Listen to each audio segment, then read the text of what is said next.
My name is Malcolm Chapman, and I've partnered with Elevate Rapid City to be the moderator of today's event. We are excited that you chose to spend part of your afternoon in this legislative town hall. Over the past 2 weeks, we've invited local legislative candidates from Rapid City area districts to share their platform, their ideas, and their story.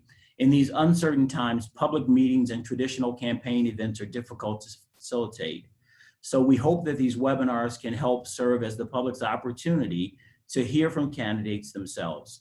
Today, we have joining us in the race for District 35 Senate, Jessica Castleberry, a Republican running for District 35 Senate, and Kevin Quick, a Republican running for District 35 Senate. As a reminder, Jessica and Kevin face the Republican primary on the 2nd of June. Just a bit about my background. I'm a former elected official at the local level. I travel and do public speaking and facilitation and hosting of meetings. I'm a former Marine enlisted and Marine officer, and I'm just really excited to be here with you today. Just on a personal note, I just hope that everyone who's participating and all of us are being safe and healthy at this time, and I just wish the best to you and your families. I'd like to set the stage for this town hall. We are first going to introduce each candidate alphabetical order by last name, and each candidate will have 5 minutes to introduce themselves. As the candidate runs through their introductions, the audience is encouraged to submit questions through the Q&A feature found on your screen. Once introductions are finished, I will begin to share questions that are received from the audience through the Q&A feature. Each candidate will have a chance to respond, and each candidate has 2 minutes to provide their answer before we move on to the next candidate. We will rotate who has the first chance to respond, so you each will get to go first periodically. We have the ability to export all questions that are submitted through the Q&A, so if your specific question is not read aloud, we encourage the candidates to reach out after the webinar and address your question directly. We will do our best to ask and have the candidates answer as many questions as time limit allows. We will conclude once the stream of audience questions expires or we reach the time limit. There are 2 questions that we sent the candidates ahead of time to prepare. I will cover those topics if they're not prompted by an audience question. We will conclude promptly at 5 p.m. to be respectful of everyone's schedule. Finally, I want to set a few guidelines. As a reminder, the only questions received through the Q&A feature will be submitted to me as the moderator to ask the candidates. We will not address questions sent through the chat feature. I, as the moderator, will strictly enforce the time limits, and I will hold up a red card when the candidate has 30 seconds left in their reply. After 2 minutes, the candidate will be muted so that we can move on to the next candidate or the next question. Most importantly, we ask that you in the audience treat all candidates and other webinar attendees with respect. If you abuse the Zoom chat feature in an inappropriate or derogatory manner, we reserve the right to dismiss you from the Zoom webinar. And with that, let's get started. Jessica, can you start us off with your introduction? And you'll have up to 5 minutes. I sure can. Thanks, Malcolm. I'm Senator Jessica Castleberry from District 35, and I would just like to say thank you to Malcolm and to Elevate Rapid City for hosting this event today. I am so excited to be here and to have the opportunity to visit and answer some questions. So I'm a lifetime resident of District 35, and I was appointed by Governor Noem in December of 2019. I served on the Taxation and Transportation Committees this past legislative session, which were committees that I chose. I was very passionate about serving on taxation because as a business owner and also as a resident, it's really important to me to keep our taxes low. And I wanted to serve on transportation because with South Dakota being a rural state, our ability to travel our roads for our workforce, for our economic development is something that's really paramount. And so having safe roads and bridges was something that I was very interested in being a part of. I am officially endorsed by the NRA with an A rating. I earned a 100% pro-life scorecard from South Dakota Right to Life this year, as well as a 100% pro-business scorecard from Elevate Rapid City. I am the incumbent up for re-election, and there's been a little bit of scuttlebutt about the use of the word re-elect as part of my campaign. But there's a few reasons why that was the best choice. And one of the reasons is in other states, other appointees have faced criticism by not using the word re-elect because people weren't aware that they were the one that was appointed. They didn't know that they had a proven voting track record. And so legally, it's actually the best option. And that way our voters know that they can go and check my record in Peer. This year, I worked really hard to keep taxes low. I worked really hard to help support small government. I was sworn to uphold the Constitution, and I wasn't afraid to speak out on unconstitutional bills. I sponsored legislation for adoption assistance grants, protecting victims of domestic abuse, putting a stop to spam phone calls, and recognizing military veteran entrepreneurs and their spouses. I have 3 teenagers. I have the best dog, an Australian Shepherd named Annie Oakley, and I have the very worst cat named Cumulus T. Kitten, who terrorizes all of us on a daily basis. I have 3 businesses here in Rapid City, 2 preschools and a child care center with 35 employees. My business has been open for over 10 years, and I have won numerous awards for that. In 2016, I was the South Dakota CEO Young Enterprising Entrepreneur of the Year. In 2018, I was the Small Business Administration South Dakota Woman-Owned Small Business of the Year. And I was also selected for the 10,000 Small Businesses Goldman Sachs program. I have graduated from Women in Leadership through South Dakota CEO, Leadership Rapid City, Leadership South Dakota, and I've also been extremely involved in our community. I've helped with fundraisers for WAVY, the Women and Children's Home, the Black Hills Children's Home, the Hope Center. I've volunteered through the YFS Kids Fair and some Main Street Square events. And I've also served on several boards and committees locally, such as the Rapid City Area Schools, Health and Human Services Education Career Pathways Program, as well as the Rapid City Area Schools Strategic and Core Planning Committee. I was one of the main driving forces behind what's called Early Learner South Dakota, which does not promote universal pre-K, but it promotes information and resources for all young children in all environments. So whether they're at home with moms and dads or grandmas and grandpas, or if they're in an in-home daycare or a preschool, we wanted to look at ways to connect the dots to help connect all kiddos with different types of resources and information to help them learn and grow. I've also served on the board of Women's Network of Rapid City. I have an extensive website. You can go and check everything out, from the bills that I sponsored to testimonies. I have audio clips, and you can really check out everything that I did in Peer. I'm very upfront with my conservative positions regarding our right to bear arms without any type of infringement and protecting the rights of the unborn. I'm committed to upholding the Constitution without caveat, and my ability to protect the personal liberties of all people who live in District 35. I'm really happy to be here today, and I'm looking forward to answering all of your questions. Jessica, thank you. Kevin.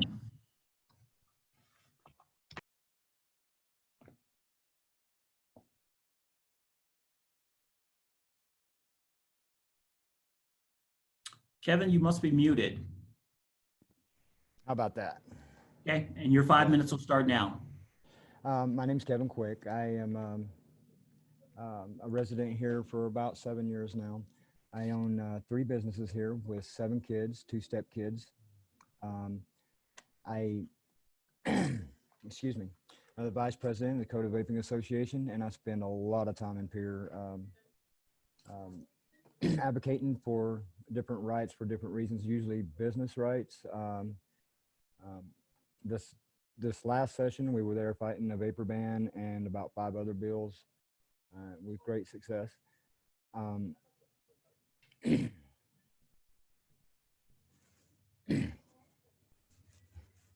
No, I'm not a politician. I'm just not. The main reasons I'm running this year is because of the fact that Ms. Castleberry was appointed, and it didn't look like nobody was going to run against her. and I wasn't real happy with some of the things that she did this year. So I decided to run last minute. Hopefully, hopefully conservative values can start be recognized this time, no matter who wins this election. And that's about all I got to say about an introduction. Well, thank you both for your introductions, and we'll get started with our questions now. Our first question was one of the questions that was sent to you in advance regarding, and we'll start this one, Kevin, with you, regarding the COVID-19 pandemic. As a state legislator, what role will you take in leading Rapid City and the larger South Dakota community through a period of repair and regrowth from the effects of the pandemic, economic development, public health, and state fiscal policy? And you'll have 2 minutes to provide your answer. Well, the first thing we got to do is we got to stop fighting each other. Stop blaming, looking to places to put blame, and actually start working to the problem. Build community and build jobs. It's going to be interesting to see what happens with the taxes this year. Going forward, we know we've lost a lot of our budget. We know that there's going to be some challenges there going forward, and I think that that's going to take a lot of joint work.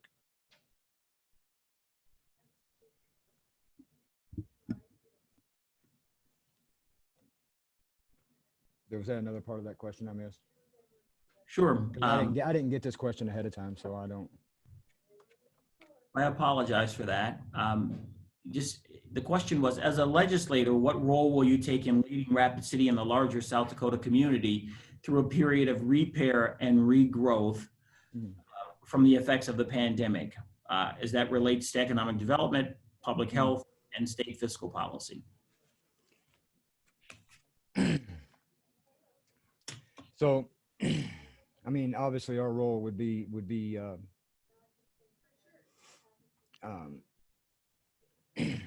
trying to figure out how to keep from raising taxes and still meet all of our budgets. I would like to see a lot of things happen with that that we got to keep, and I just don't see what's going forward. So, for me, the biggest things is we don't raise taxes in any kind of way. No new fees, no new taxes. And so the challenge is going to be in working with other legislators and figuring that out. On the health side, we just need to keep doing what we're doing, maintaining our social distancing, and staying at home where we can. And I think I got all them points.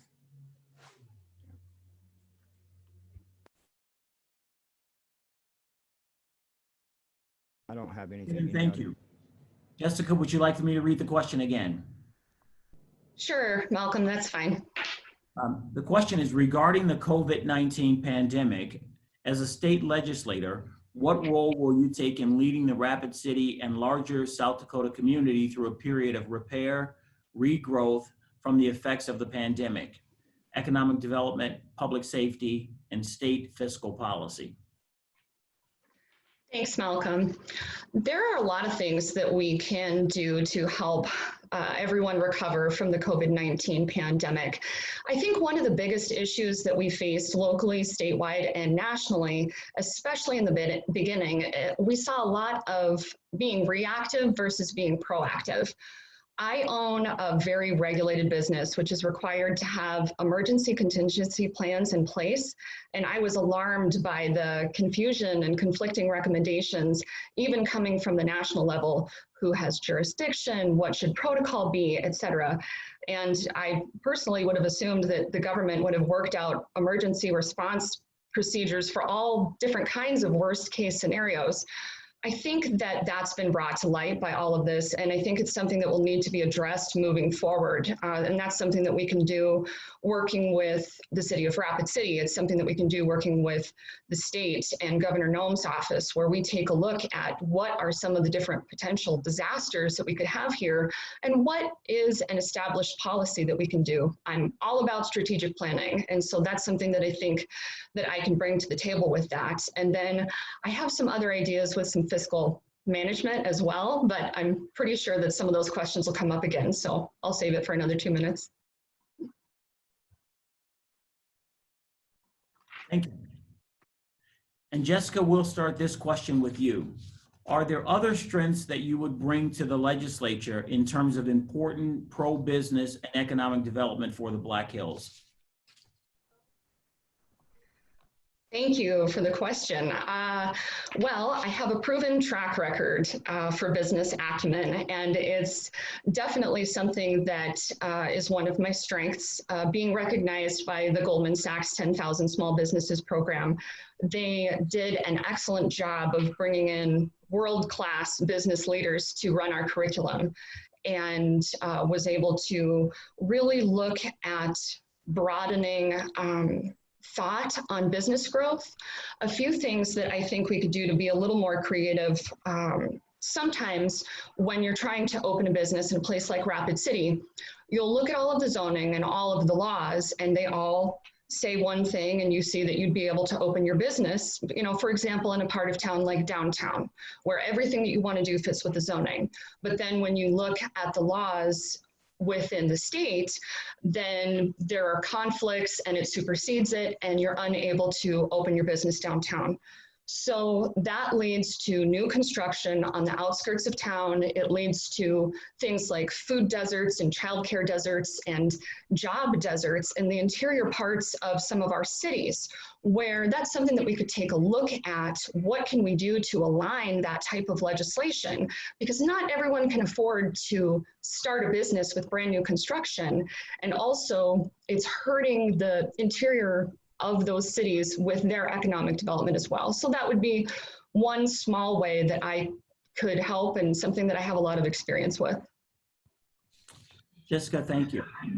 Kevin, the same question. Would you like for me to read it again? Please. Are there other strengths that you would bring to the legislature in terms of important pro-business and economic development for the Black Hills? Absolutely, absolutely. A lot of times government gets in our way of operating successful businesses. For example, with the sanitizer, the FDA actually had to roll back some of their regulations for us to be able to fill in and start making our own hand sanitizer to help fill the void. And that's just silly. Cutting back some of the burdensome taxes that businesses face as well, so we could get some better businesses in here, bigger businesses in here is very important because we're losing our best and brightest at an alarming rate. They're moving to other states that can provide better jobs. And so we really need to start working on getting some of those bigger businesses in here, and I'll defer back. Kevin, thank you. And our next question, Kevin, we'll start with you. If the state budget must be reduced, would you cut straight across the board or target certain budgets? I would target certain budgets for sure.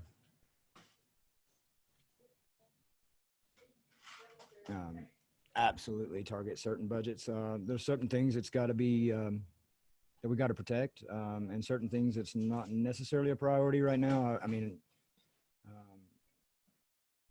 for example, we got to protect our teachers.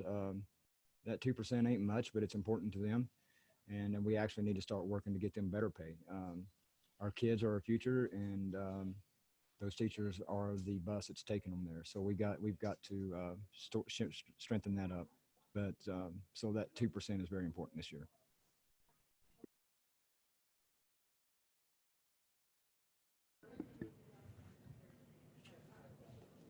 And that's all I had to say. Kevin, thank you. Jessica, the same question. Thanks, Malcolm. It's been very interesting to watch the budget process this past year during the legislative session. And a lot of the main points of the budget are discussed in the Appropriations Committee. And then the information is presented to us during the Republican caucus. And we discuss priorities, we negotiate, and we come up with a plan based on the input from everyone.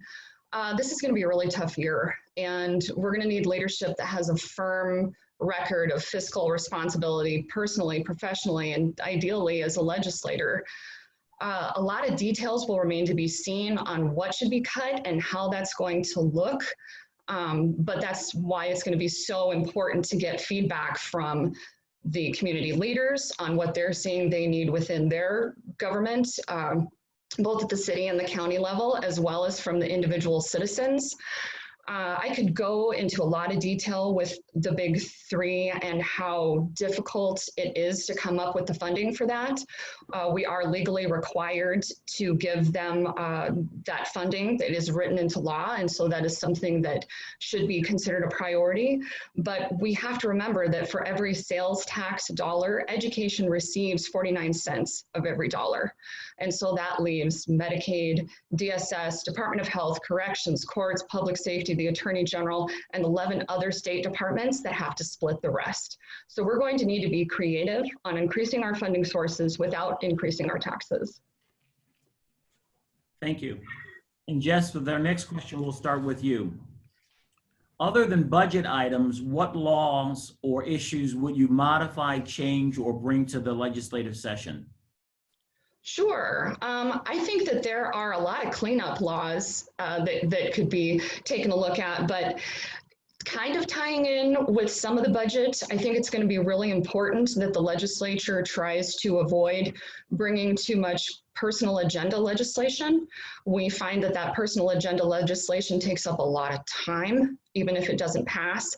And if it does pass, puts us at risk for some litigious situations that also cost taxpayer money. And so I think focusing on what all of the people of South Dakota need to move forward is going to be imperative.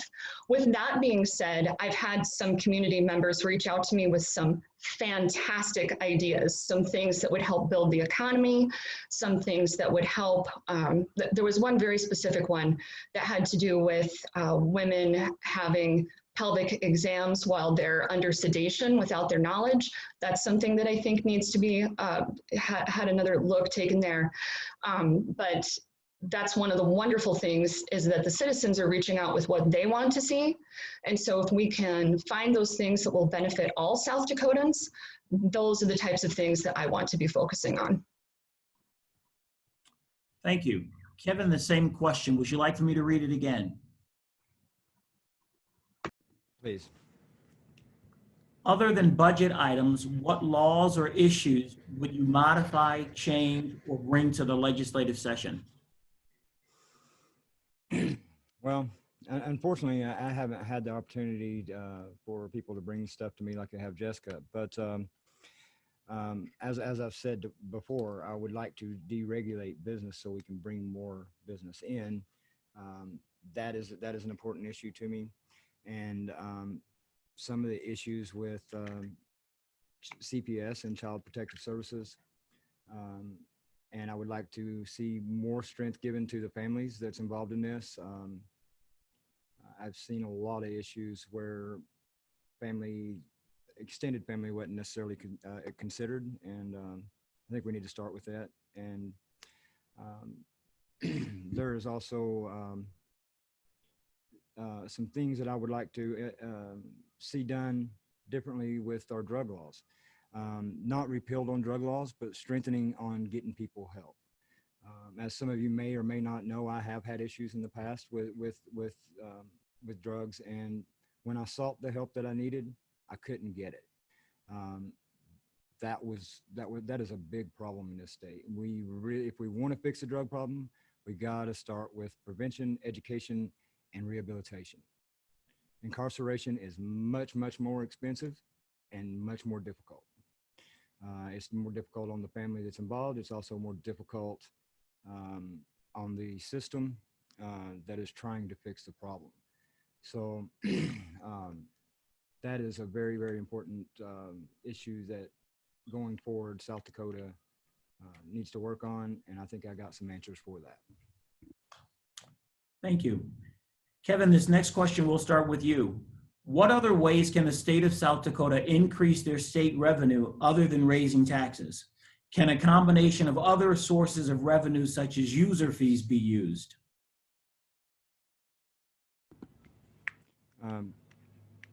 Is that question on the thing here so I can read it? I'm not seeing what's on your screen, Kevin, but I can read it again. Please. What other ways can the state of South Dakota increase the state revenue other than raising taxes? Can a combination of other sources of revenue such as user fees be used? So, okay, I found it here. User fees, and I'm not sure what how they mean user fees on what items, but there is a lot of programs that will bring more tax dollars and doing things like tourism tax in these certain areas in Sturgis during the rally, maybe tax increases there for the excuse me, for the people coming into the state. In other words, the people paying the sales tax. It's not a permanent tax that I'd want to see, and it's not one I'd like to see our residents pay, but I would definitely like to see some of these people coming in from out of state help us with that. Thank you. Jessica, same question. Would you like for me to read it again? Nope, I'm good. Thanks, Malcolm. Okay, I have a couple of really exciting things to share here. So one of the things that South Dakotans might not be aware of is that we approved the use of a program called LEAN to be used within the Department of Education. Now, LEAN is a concept that's used by the Small Business Administration, and it's something that they use in their counseling for small businesses. And there is actually a whole branch of this that's called LEAN Education. And essentially what LEAN means is that the Department of Education will be analyzed to look for waste, to look at their processes, to look how they can streamline everything that they're doing. And so that's already an extremely effective way to save and to look at how we can be reinvesting the dollars that we already have.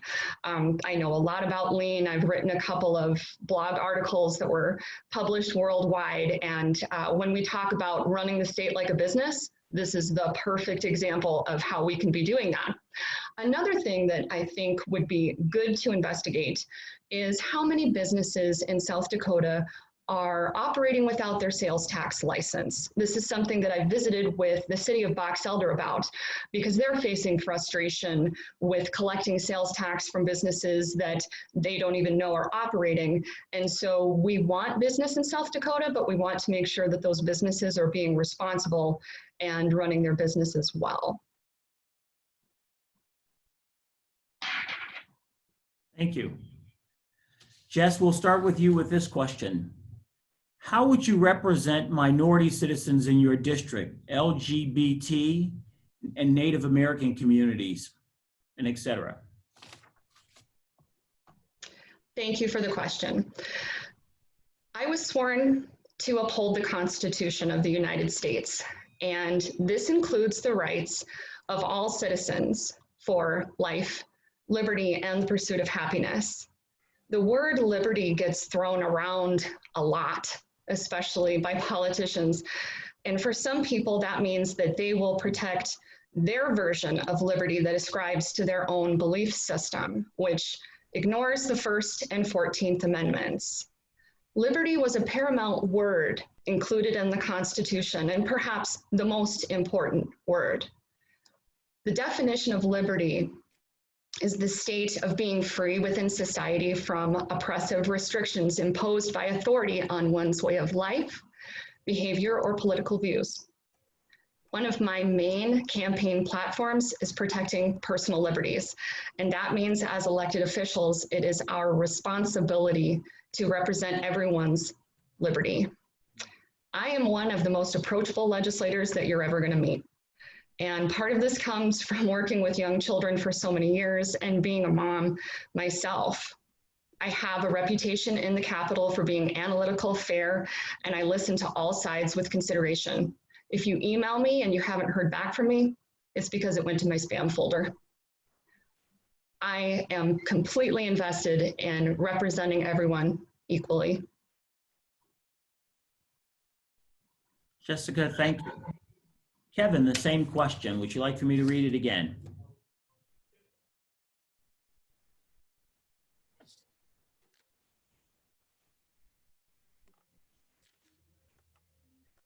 Kevin?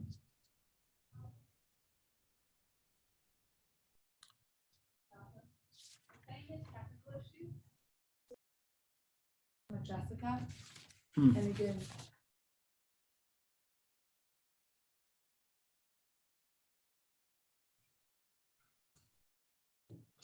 I think we've lost Kevin right now. We're having some technical issues, so I'm going to move to the next question for Jessica.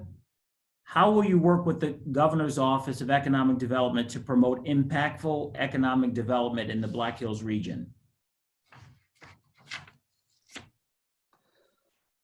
Well, we addressed that a little bit in one of our other economic development questions, but this one specifically is talking about coordinating with the Governor's Office of Economic Development.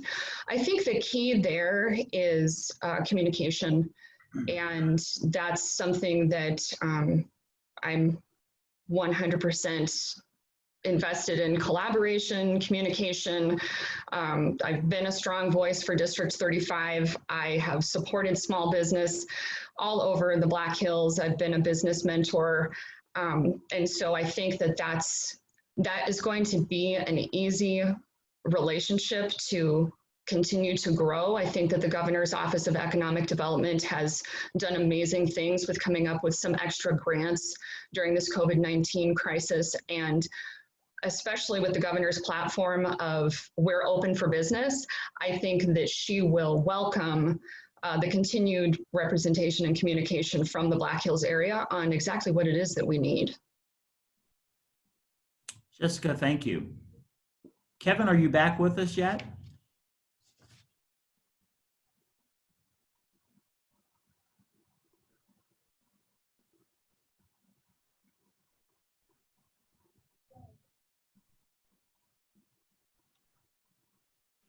I think we're going to have Kevin call in. So Jess, I'll come to you with this question. Why are you the best candidate for this position in the state legislature, and what differentiates you as a leader in this community?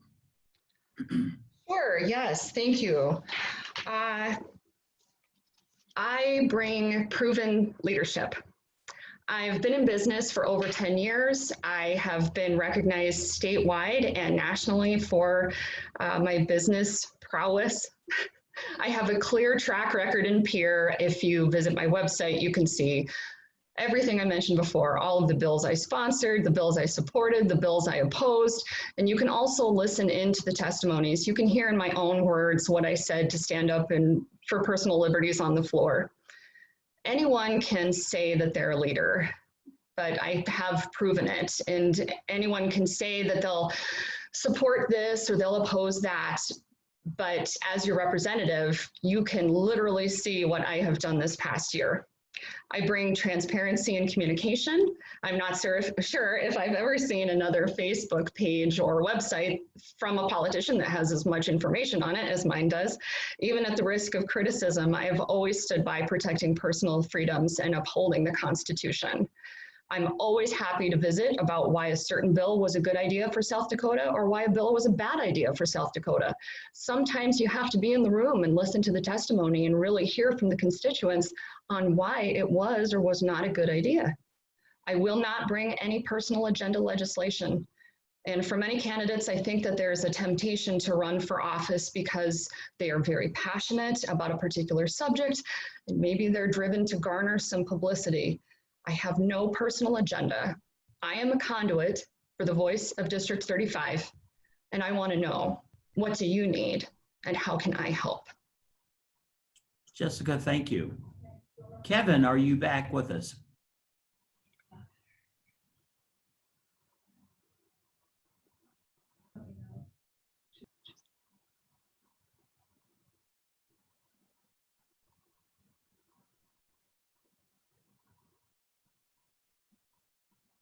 Kevin, are you back on?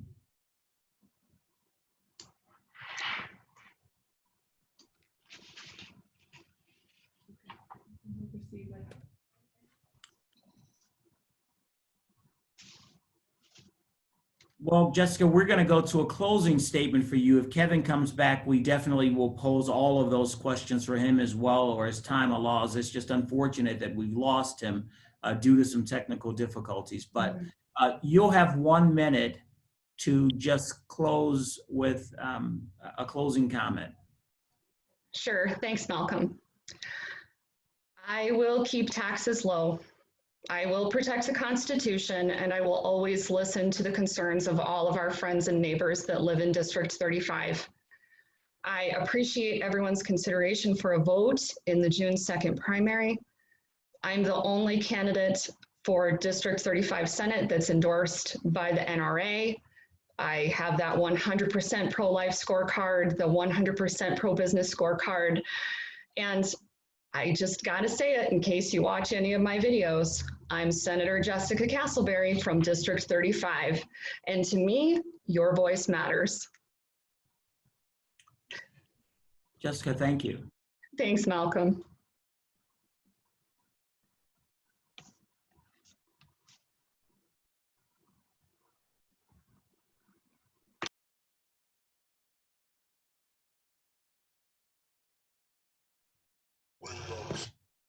I'm sorry that we've lost Kevin, and it's just unfortunate that we're not getting a chance to hear him answer those questions. Maybe we'll get those questions to him and he can still put his answers out there in some sort of fashion.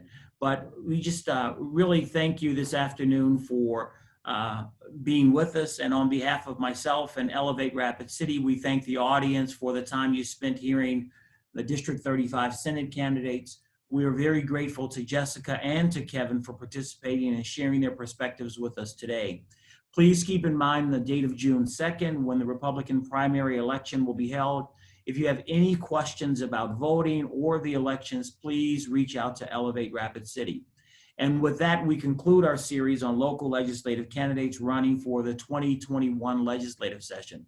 Thank you for spending time to listen and to submit your topics for the candidates to discuss. Again, please note the date of June 2nd, where a number of Republican candidates face an important primary election. On May 18th is the last day to register if you want to vote for the Republican primary, or if you're able to request an absentee ballot.